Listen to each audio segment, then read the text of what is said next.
नमस्कार, माय माउली हिंदी समाचार में आपका स्वागत है और मैं हूँ शेख इस्माइल। दर्शकों, हम अभी इस वक्त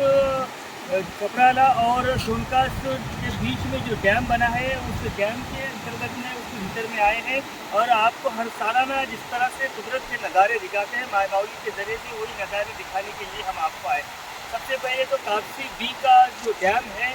तालाब है उसके नज़ारे दिखाएंगे, फिर उसके बाद में वरुड़ के और आप बताएंगे आपको क्या ये चपराला और सोनकास के बीच में जो डैम बना हुआ है वो कितना खूबसूरत और किस तरह से लहरें और लहरों को उफानते हुए आगे बढ़ रहा है। दर्शकों, कुदरत जब ज़्यादा बारिश करती है यानी कुछ नुकसान करती है तो उसके नैसर्गिक तौर पर वो कुछ अच्छाई भी छोड़ कर जाती है और वो अच्छाई जब मानव की दुनिया में ही जन्नत का नज़ारा दिखाती है। दर्शकों, ये नहरें, ये तालाबें, जिस तरह से जल भराव है, ये दुकाले के दिनों में ये बूंद बूंद के लिए तरस जाते हैं, लेकिन जब से इनके दिन जब आना शुरू होते हैं, जैसा बारिश के दिन शुरू हो जाते हैं, तो इन दिनों में ये जो तूफान के साथ में जो लहरें की आवाज़ें गूंज रही है वो एक शोर मचा रही है। उस शोर में काफ़ी सारा आनंद छुपा होता है। अगर हम आपको ऐसे डैमों पर अगर आते हैं तो बिल्कुल सावधानी बरतें, क्योंकि यहाँ पर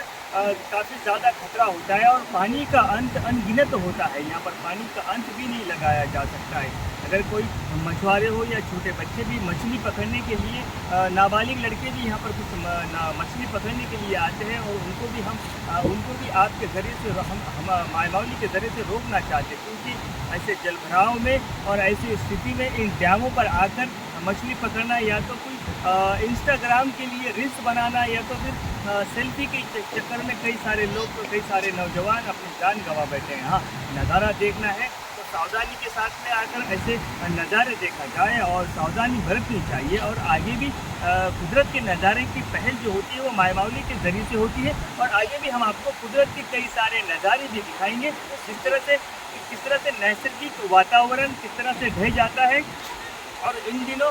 किस तरह से दुनिया जन्नत में बदल जाती है। धन्यवाद, पर आप बने रहिएगा माय माउली हिंदी समाचार के साथ।